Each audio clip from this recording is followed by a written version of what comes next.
Hello there, World of Tankers, I'm Blitz, and in today's video, we're going to be talking about the Heat and Steel event that has finally come into World of Tanks Blitz. Now, of course, this is the event to acquire the WZ Blaze, hopefully for free, but in today's video, I'm going to be telling you, of course, everything you need to know about the event, the best ways to grind up the line. Are you going to be able to get the WZ Blaze for free, and as well the key if you're really lucky.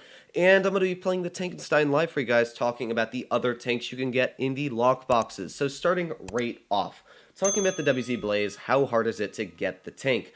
So as you can see at the top of my screen, I have 2 battles out of 100 in the game, and the way to get the WZ Blaze is you need to average 890 base experience every single game. Now, base XP does not have to do with the experience you've played on your tank. So you can see here, I have 2,232 experience with premium. That is not base XP. You have to go to the team tab.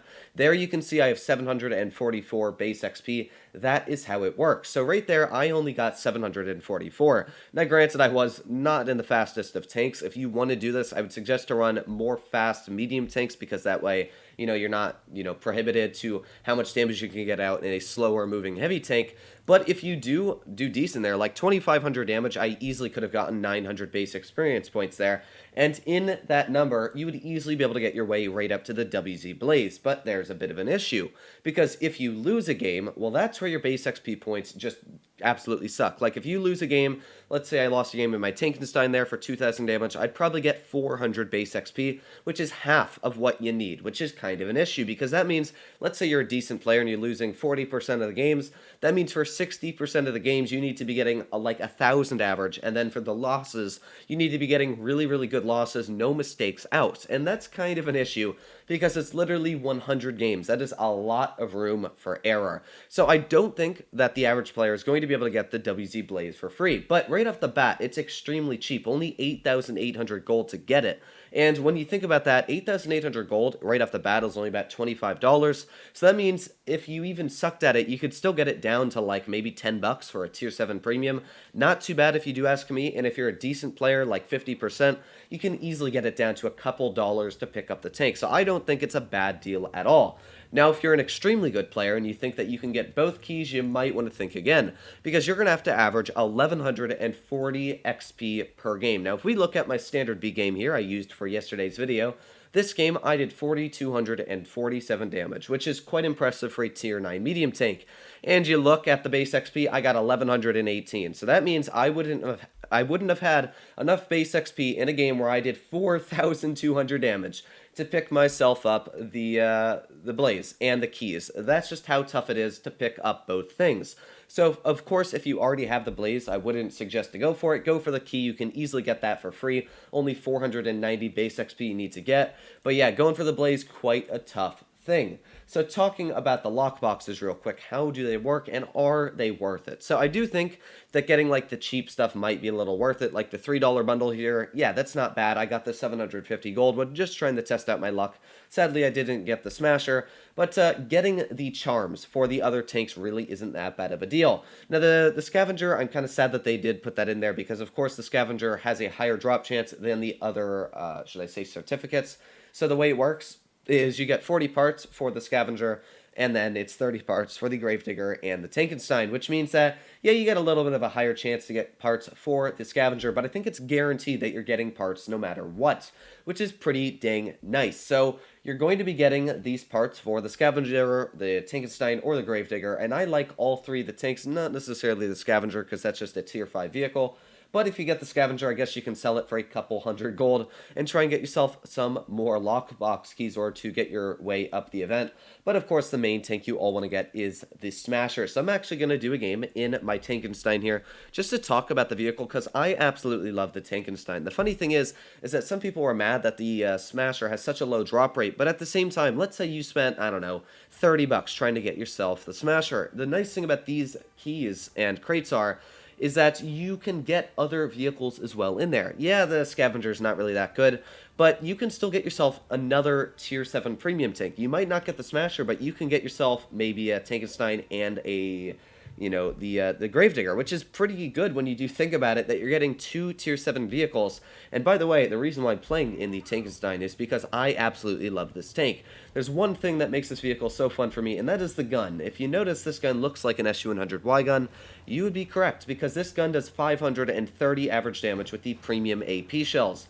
The standard AP has about 200 millimeters of pen with, I think, 460 average damage. But yeah, it's go big or go home with this tank for me.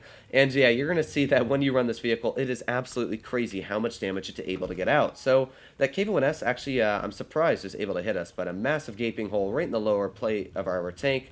And it doesn't look like I'm actually going to be able to get any vengeance shots back into this guy. So I'm going to try and maybe side scrape the vehicle. But you know what, if he backs up, I'm still going to try and hit him here. So we're going to find out. Let's see if this KV-1S does want to play with us in the slightest. I'm not sure where the rest of their team is. There we go. You've got the AMX to the side. So I'm actually just going to push up here. Let's see if we can get a shot into the...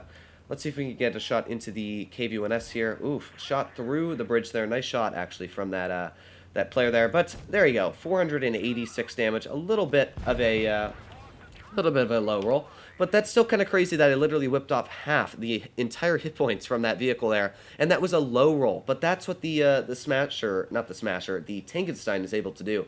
I'm getting all these premiums stuck in my head now. But of course I cannot penetrate the T28 HTC. You can also see that this vehicle actually has some pretty nice armor going for it. It's able to bounce quite a bit of shells. So of course I don't want to be penetrated by this this HTC here. I'm not sure if I can penetrate the track wheel of this guy, but we're not going to try right now. I might actually try and get behind him, but at the same time, ooh, we got the AMX, we got the Tiger side here. Let's shoot a shell at the Tiger side. There you go, 549 damage in a singular shell. Like, that is a crazy amount of damage when you do think that I'm literally taking off a third of a Tiger's hit point pool in a matter of seconds. So let's see if we can get another shot into this Tiger here. Let's aim in on the side of him. Come on, and fire. There we go, 569 damage. Like, it really is a super fun tank. It's why I absolutely love it. But there is an issue with it, and that is the reloads. You can see I've got quite a long reload on the tank here. So, oof, he did get a shot into us here, but you know what? I'm going to wait. Let's see if he's going to show us his weak cupola, and there you go, 568 damage. Not sure if he wants to trade with me anymore. There we go, nice shot from the KV-2 there, and yeah. This HTC, I'm just going to easily load a high explosive shell on him and hopefully finish him off just in a couple seconds here. So let's just pull out, take the trade, and there we go. Finished off the HTC. So, of course, with that high explosive, very easy to finish people off. So we've got the Vindicator, which looks like my T-43 is making quick work of. Not sure why that HTC is mad that my HE would have killed him there. But I've got to be very careful because, of course, we got the Vindicator to the side. We've got a lot of deadly vehicles here. Let's see if we can finish off this Tiger. Let's load a standard shell, and let's shoot it right at his lower plate. There we go. Nice little tap there for, 430 damage. It's just very nice to be able to literally penetrate people and take off, 400 hit points in a singular shell. Now I might die here because I did just get penned by that AMX. Oh, we bounced the shell. That was extremely lucky of us, but I'm going to back up. I don't know where the Vindicator is. Oh, there he is, and we're probably going to die. Yeah, we did die, sadly, but still, as you can see, the Tankenstein is an extremely fun tank. I absolutely love it. Sadly, I don't think my T25AT did anything spectacular, but still showcased how fun the Tankenstein is, able to whip off massive chunks of hit points. And that's the whole point, is I'm actually quite happy with these lockboxes because, of course, it's buy at your own risk. And if you're buying them, you still get the chance to get another Tier 7 vehicle. So let me know what you guys think in the comments down below, if you agree with me or you disagree. But I'm, of course, going to be playing this event, just trying to get the credits from these things, and maybe get myself a free key, just to get some credits or something else from the lockbox. So let me know in the comments down below if you guys are satisfied with this event. I personally am, but let me know. Other than that, though, I hope you're all doing well out there. Stay happy, everybody. Stay healthy, and I'll see you in the next one.